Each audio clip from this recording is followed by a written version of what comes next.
Hey YouTube. We've just received our first major patch to the game and Countess has been added, and I absolutely love the way she plays. However, with the new assassin brings new dangers and frustrations. I realize a lot of us are brand new to MOBAs, and while the ex-Paragon players have their bearings, we all were new ones, so I wanted to share some of my best tips I use to help me regularly win my games. However, there's a lot to cover, so I figured I'd start with my 5 favorites. If you make all these tips a part of your game, you will win more games, and when you do, come tell me in the comments. Number 5. Understand your hero's strengths and weaknesses. Every hero and Predecessor has its own unique strengths and weaknesses. Individuality is key in this game, and a hero's kit and passive really shape their identity and who and what they synergize with. For example, did you know that Howitzer can jump up the walls in the river with his landmine? If you place the mine and jump before you detonate it, you'll go higher and further than usual and go through the fog wall that's normally inaccessible. This makes securing river buffs without vision less risky, and also allows you unique paths of escape your opponent won't normally anticipate.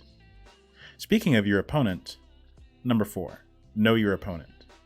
Just as important as knowing your hero is knowing your opponent's hero. Knowing your opponent's hero and playstyle can help you anticipate when they might try to fight you, and when the jungler might attempt to gank, and give you time to prepare.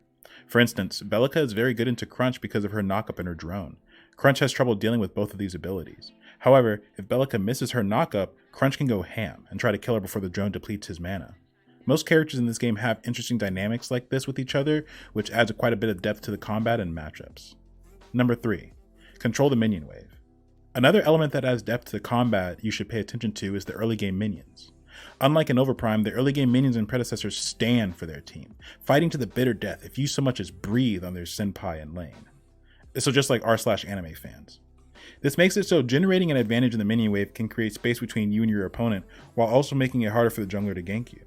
If you can manage to take out the enemy's ranged minions while keeping yours alive, it's a great time to go for a trade. Okay, tip number 2. Like and subscribe to the channel. I'm trying to reach 500 subscribers, and it's a proven fact taste subs dominate their games more often than not. Just ask around. Okay. So the real number 2 is ward around your lane. You had to know you were going to get the ward talk, right? Predecessor makes it easy and gives you free wards you can use in lane. And don't just throw these down at the start of the game and forget them, or the enemy jungler is gonna love you. Know that junglers have a strong and weak side to their jungle, something I don't mind covering in another video, and depending where you are, you'll want to ward differently. In mid lane, this is especially important. Okay, number 1, the big one, last tip. FANGTOOTH, FANGTOOTH, FANGTOOTH. FANGTOOTH is the dragon, or Gold Fury, of Predecessor. He spawns at 5 minutes and every 5 minutes after that. He's very important as he gives the team that captures him permanent stacking buffs that get increasingly more powerful. At 5 FANGTOOTH buffs, you are more powerful bonus stat wise than a team with no FANGTOOTH and an Orb Prime. Just think about that.